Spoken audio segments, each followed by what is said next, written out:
Hello friends, आज मी ना sandwich बनवलं होतं घरच्या घरी मुलांसाठी. मी बारीक कापून कांदे घेतले, हिरवी शिमला मिरची घेतली, टमाटर घेतले आणि गाजर मी किसून घेतला. त्याच्यावर मी ना थोडंसं चिली फ्लेक्स टाकले. नंतर मी मीठ टाकून त्याला मिश्रणला मिक्स केलं. मिक्स केल्यानंतर मी मॅयोनीज टाकला. मॅयोनीज पण चांगलं मिक्स करून घेतलं होतं.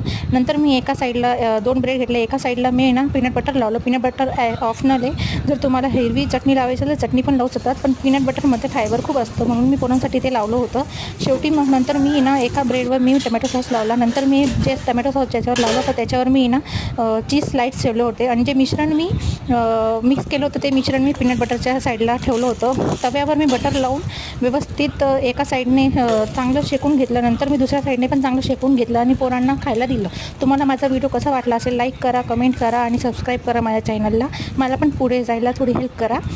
मी पण खूप मेहनत करते, तुम्ही पण मला साथ द्या हीच विनंती तुमच्याशी. धन्यवाद.